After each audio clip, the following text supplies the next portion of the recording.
If you click this video, welcome my troubled friend.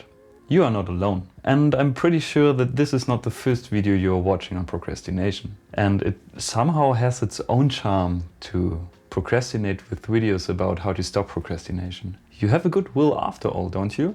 And I would lie if I said that I don't procrastinate from time to time. Sometimes I fall in the trap that is me, and this really means that I'm the problem.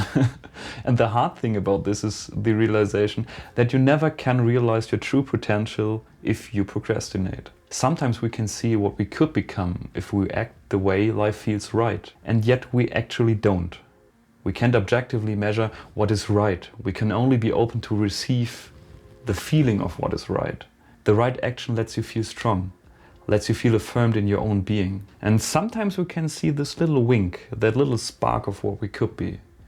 To not at least try to follow your gut on what feels right is the highest betrayal I can imagine. Not trying robs your humanity. It fuels your cynicism, and it will ultimately destroy everything that you hold near and dear. And this is not an overstatement.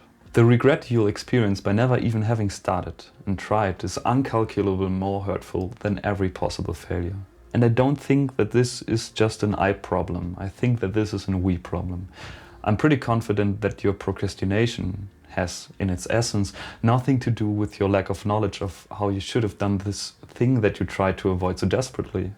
Therefore, I don't think that our procrastination problem can be resolved by a mere understanding of the how of the task that we are avoiding. You know exactly what to do. Maybe you don't know the exact how yet, but this will settle itself if you start. Maybe you don't know how to start, but there are always possibilities for that, and I know it myself. And yet I don't think that we don't start because we are just lazy. We have to dig a little deeper. Let us start with a little paradox that you might know, that in my eyes really encloses the whole sphere of procrastination. There is procrastination in extrinsic motivated actions, and there is, if not even more, procrastination in intrinsic motivated actions that matter to you. With both types swings the thought of, why don't I do what is right? In principle, this shouldn't be even a problem, because if I really know what is right to do, why don't I just do what is right? It gets even more drastic if you live through procrastination, and I think you can relate to that. You know that it will leave you worse in the end. The why only becomes louder. So I think we can answer this in two different ways, which are essentially the same. The first one would be you don't know the technicalities of how to start. The second one would be you are existentially dreaded to start. While the first answer apparently is concerned with the pragmatics of a task, the root lies deeper. Even if we don't know the technicalities of a task, why don't we ask someone who knows for help?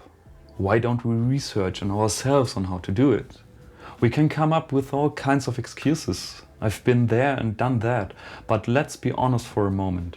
We don't want to start because we are afraid of possible failure, of the unknown. We are afraid of change. If we have to study for an exam, we are afraid that the effort won't be enough. We are afraid that we could waste our time. If we want to start writing, we are afraid that what we will write will be bad in the end, that nobody will like it and others will judge us. But yet we start with tasks we have to do, the extrinsically motivated ones. But we don't do them right away. We postpone them until the pain of not doing the task is greater than starting. We are motivated by evading pain. We procrastinate at first because we want to evade the pain of possible failure. We stop procrastinating at a certain point because the failure to do anything might be higher than to fail completely. Think of writing an essay. Okay, Mr. Essay, I say, prepare to be written! It is almost unwritable until you experience enough pressure to do it anyways. This pain is existential pain. It is rooted in your past and you try to evade it. We can characterize two kinds of procrastination. To not even start is the first one. To do the bare minimum is the second one, because in the second case you will always have a joker up in your sleeve. The bad results don't touch you because you only gave the bare minimum. The criticisms don't hit the real you because it hides in the potential that you could have been, but never are, because you are too afraid to give up the joker you were carrying around. I think that procrastination is ultimately, fundamentally a coping mechanism with which you try to evade the encounter of the real you with the criticisms of the world. I recently watched the latest season of American Horror Story. The story follows a writer who is struggling with writer's block. In an effort to spark creativity, the writer and his family move to a new town. But it isn't the new town that sparks the creativity. The protagonist meets people who recommend a pill to him, which enhances talent and creativity. However, there are two major drawbacks to the pill. First, it requires the consumption of human blood to maintain its effects. And second, if a person does not have any inherent talent, they will become a mindless being driven to eat other humans. See, if you take the pill and you don't have a creative seed in your brain already, the pill destroys you, turns you into a flesh phantom. Always thirsty, never satisfied or employed. So it's quite a gamble to decide if you want to really try to take the pill, as changes are permanent. Yet I think that this really maps to our situation. If we never take the pill, we can stay in our zone of possibilities, in our comfort zone, in which we never have to face our own being. However, I believe there is a third option. The talentless vampires can be seen as a symbol of cynicism, born of an inability to achieve greatness, while the talented writers depend on the blood of others, symbolizing their reliance on the rest of humanity, which still are in the realm of mere possibility.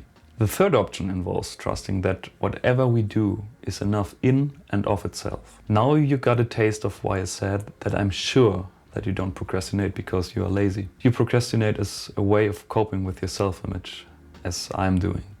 And I promised a cure. I think that one part of the cure lies in the honesty and courage to look yourself into the eyes, to not shy away from the harm you inflict on yourself. If we can resist the urge to quickly eliminate negativity, we can gather the courage to try and move beyond our self-image. And out of that, with many attempts and even more failures, maybe your self-perception changes. Through the attempt and the affirming feeling of doing what is right, with every step, you might let this feeling grow bigger than our fear. The fear will remain, or we can transform its being from the object to shy away from to the guardian of right action.